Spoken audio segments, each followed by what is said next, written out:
Hola a todos, soy Sebastián Lomas Fouletier, profesor de la Universidad de Zaragoza en la Facultad de Ciencias Sociales y Humanas en el campus de Teruel. Y vamos a ver el tutorial número 5 que trata sobre la revisión sistemática cuantitativa o también llamado metaanálisis. Un metaanálisis es un método estadístico que permite hacer las siguientes cosas. Primero, promediar el tamaño de efecto de una serie de estudios y determinar si es estadísticamente diferente de cero. Segundo, calcular la variabilidad de los tamaños de efecto entre los estudios, esto es, la heterogeneidad. Tercero, detectar posibles fuentes de variación, esto es, los moderadores. En primer lugar, vamos a ver cómo se promedian los tamaños de efecto y cómo se realiza el contraste estadístico del promedio obtenido. Antes de calcular el promedio de los tamaños de efecto, debemos entender qué es el tamaño de efecto. El término tamaño de efecto hace referencia a la cuantificación del grado de relación entre dos variables o del grado de diferencia entre dos grupos. Existen distintos tipos de tamaños de efecto. La forma de calcular el promedio de los tamaños de efecto va a depender del tipo de tamaño de efecto empleado. Un tipo de tamaño de efecto se basa en diferencia de las medias. Incluye la diferencia de medias no estandarizadas, la diferencia de medias estandarizadas y la diferencia de riesgos. Dentro de los tamaños de efecto estandarizados, hay dos tamaños de efecto diferentes, la D de Cohen y la G de Hedge. Cuando se promedian estos tamaños de efecto, el cálculo se hace directamente sin pasos previos. Sin embargo, cuando se promedian tamaños de efecto basados en tablas binarias, tales como la razón de respuestas, la razón de riesgos y la razón de odds, previamente los tamaños de efecto se transforman logarítmicamente. Una vez se han promediado los tamaños de efecto, se realiza la transformación inversa, que es la transformación en función exponencial. El valor obtenido es el valor del promedio final expresado en el tamaño de efecto de partida.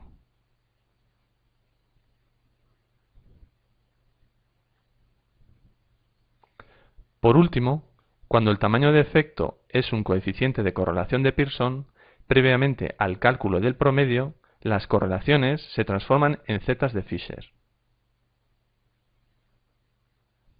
Una vez se ha promediado los tamaños de efecto, se realiza la transformación inversa del valor promediado para convertirlo en una correlación.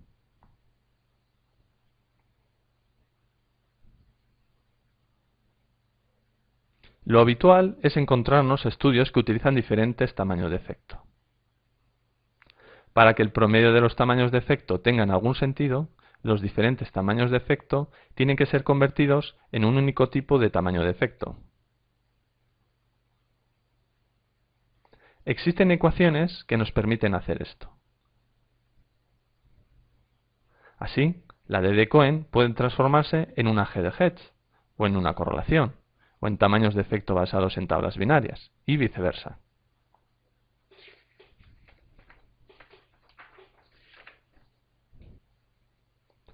Los resultados de un metaanálisis se presentan en un forest plot. El forest plot es una representación gráfica en el que en el eje de abscisas se sitúan los valores posibles del tamaño de efecto elegido. En nuestro ejemplo, el tamaño de efecto elegido es la razón de odds, y los valores recogidos van desde 0,01 hasta 100, donde 1 indicaría que el tamaño de efecto es el mismo para el tratamiento que para el placebo, mientras que un valor menor de 1 sería evidencia a favor del tratamiento, y un valor mayor de 1 a favor del placebo.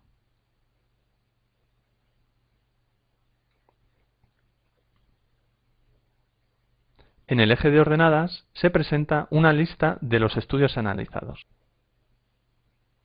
El tamaño de efecto estimado de cada estudio se representa con un cuadrado, cuya área es inversamente proporcional a la varianza del estudio. Esto es, cuanto más grande es el área del cuadrado, menor es la varianza del estudio. El cuadrado es atravesado por una línea horizontal que representa el intervalo confidencial del tamaño de efecto.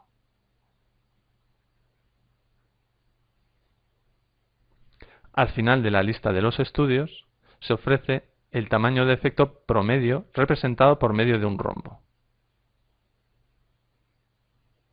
El intervalo confidencial del rombo se representa por medio de la anchura del rombo.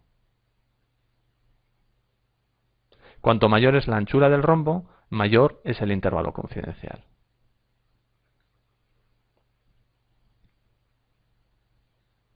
Existen dos modelos estadísticos diferentes que se pueden aplicar en un metaanálisis: el modelo de efectos fijos o el modelo de efectos aleatorios.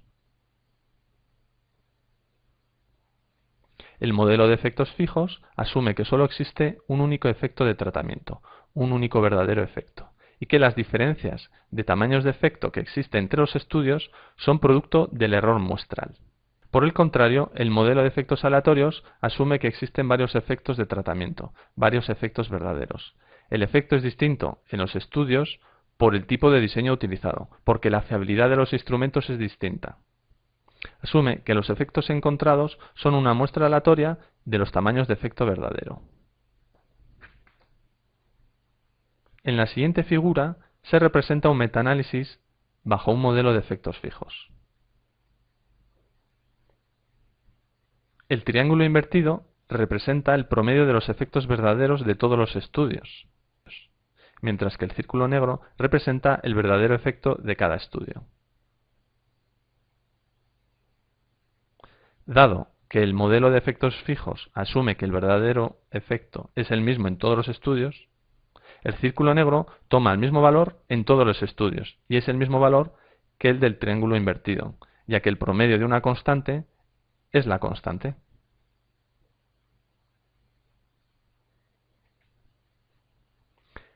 El cuadrado negro representa el valor observado en cada estudio.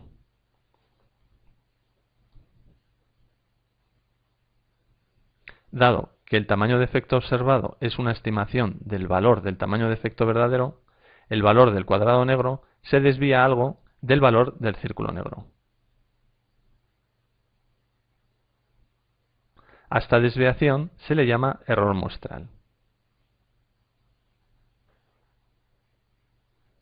Esta desviación será más grande cuanto mayor sea su error típico, el cual depende principalmente del tamaño muestral. Cuanto mayor sea el tamaño muestral del estudio, menos se desviará el valor observado del valor verdadero.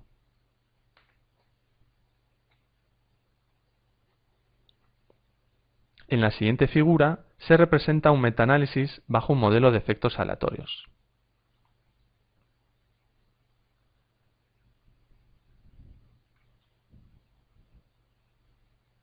El círculo negro representa el verdadero efecto de cada estudio. Dado que el modelo de efectos aleatorios asume que el efecto verdadero no es el mismo en todos los estudios, el círculo negro toma distintos valores en los diferentes estudios. Al igual que antes, el triángulo invertido representa el promedio de los efectos verdaderos de todos los estudios. El modelo de efectos aleatorios asume que los efectos verdaderos de los estudios siguen una distribución normal. Esto se representa con una curva normal en torno al promedio de los efectos verdaderos. En la siguiente figura se añaden los efectos observados, que son los cuadrados negros. Dado que aquí también el tamaño de efecto observado es una estimación del valor del tamaño de efecto verdadero, el valor del cuadrado negro se desvía algo del valor del círculo negro. En consecuencia, la variabilidad de los efectos observados va a depender de dos elementos. Uno, de la variabilidad de los efectos verdaderos de los estudios. Y dos, de la del error muestral.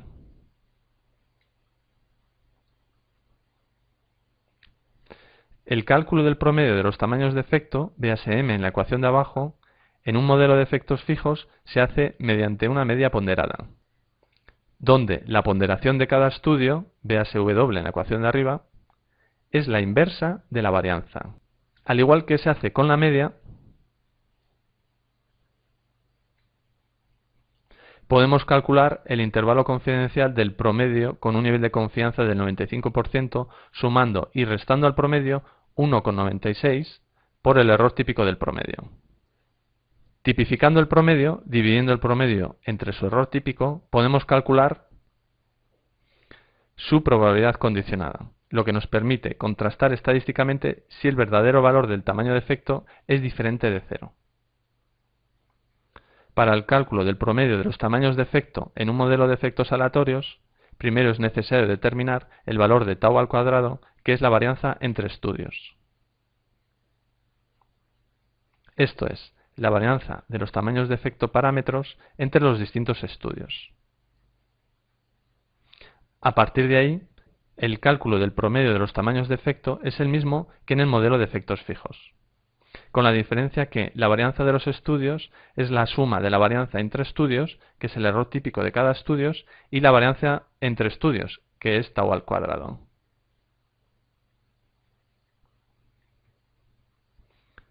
De la misma manera que en el modelo de efectos fijos podemos calcular el intervalo confidencial del promedio, así como contrastar estadísticamente si el verdadero valor del tamaño del efecto es diferente de cero. El uso de un modelo estadístico u otro va a depender de las características de los estudios que tenga nuestro metaanálisis y de los objetivos que persigamos. Aplicaremos un modelo de efectos fijos, primero, cuando pensamos que todos los estudios son fundamentalmente idénticos, esto es, que tienen las mismas características. Y dos, cuando queremos obtener una puntuación combinada de la población objeto de estudio y no se quiere generalizar a otras poblaciones. Por el contrario, aplicaremos un modelo de efectos aleatorios cuando pensamos que todos los estudios son diferentes, esto es, que tienen distintas características. Y dos, cuando queremos obtener una puntuación combinada de la población objeto de estudio y se quiere generalizar a otras poblaciones.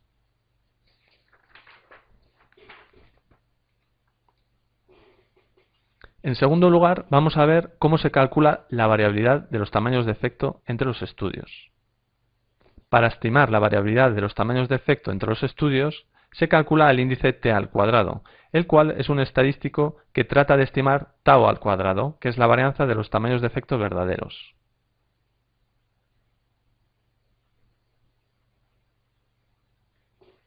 Para conocer si tau al cuadrado es estadísticamente diferente de cero, es decir, si hay heterogeneidad, es necesario calcular el índice Q, pues sigue una distribución conocida, la distribución chi cuadrada, lo que permite llevar a cabo una prueba de significación.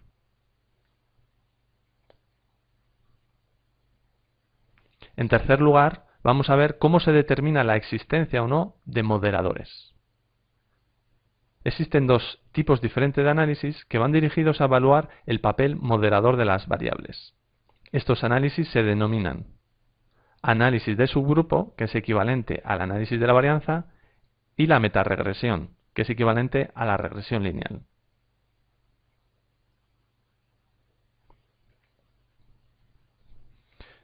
Un análisis subgrupo nos permite conocer si los tamaños de efecto son diferentes en los distintos subgrupos.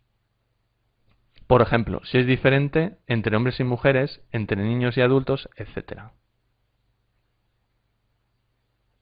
En el siguiente forest plot podemos apreciar cómo el tamaño de efecto es más grande en el subgrupo B que en el subgrupo A. Una metaregresión nos permite determinar si una variable cuantitativa se relaciona linealmente con el tamaño de efecto. Por ejemplo, en la siguiente representación podemos observar la existencia de una relación lineal entre la latitud de la Tierra y el efecto de un fármaco. Cuanto mayor es la latitud, mayor es el efecto del fármaco. Cuando la latitud es pequeña, cercana a 10, el efecto es nulo. Y a medida que se incrementa la latitud, mayor es el efecto del fármaco. ya que el tamaño de efecto toma un valor más alejado del cero. Aquí el signo negativo indica que el resultado obtenido está a favor del efecto del fármaco.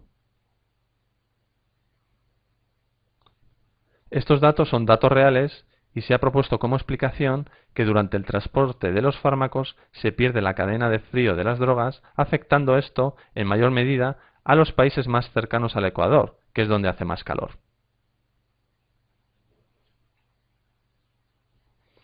Tanto en el análisis subgrupo como en la metaregresión, la capacidad explicativa del modelo se mide por medio del coeficiente de determinación, R al cuadrado.